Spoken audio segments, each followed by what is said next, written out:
कोयले की खदानें ये सब बची रहे, LIC बचा रहे, बंदरगाह हमारे बचे रहे।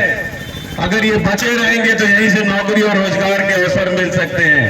यही हमारे संसाधन है जहां से हम लोगों को कुछ दे सकते हैं। अगर ये बिक जाएंगे तो जान लीजिएगा, यहाँ बड़ी संख्या में हमारे निषाद भाई हैं जिन्हें आरक्षण का लाभ मिलता है।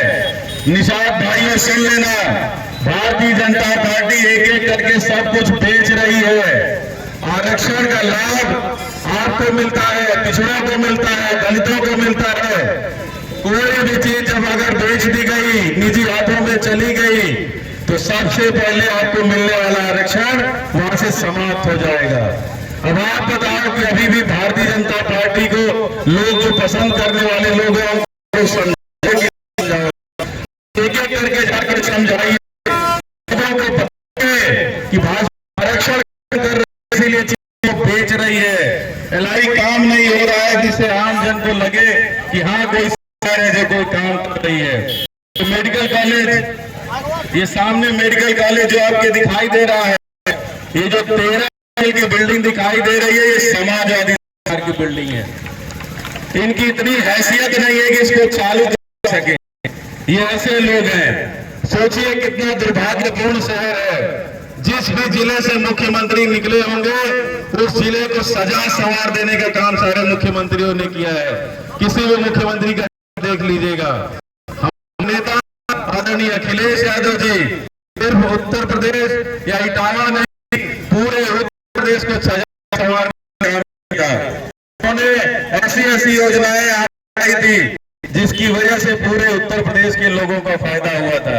आरोप लगाया जाता था कि केवल एक जगह पर विकास हो रहा है। ये देखिए आपके सामने का अस्पताल का हो रहा है।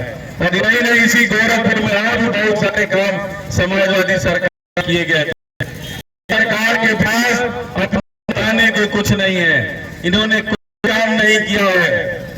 उल्टा नौजवानों को खून की आशा है, लोगों को सम्मानित किया है, फर्जी मुकदमे कराए हैं, विपक्षियों पर कार्रवाई करवाने का काम किया है। जाति देख करके, धर्म देख करके कार्रवाई करने वाले लोग हैं। ऐसे लोगों को कि सत्य उजागर करने हम लोग हैं, लोगों को बताने निकले हैं कि इनको जान लीजिए, ये खतरनाक और जहरीले लोग हैं।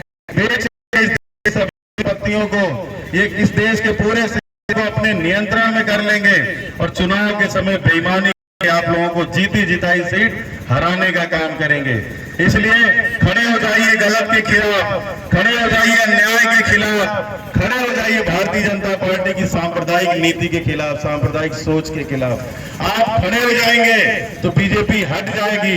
अगर आप नहीं खड़े होंगे तो आने वाले समय में ये देश क्या लोकतांत्रिक व्यवस्था का सबसे आखिरी चुनाव साबित हो जाएगा।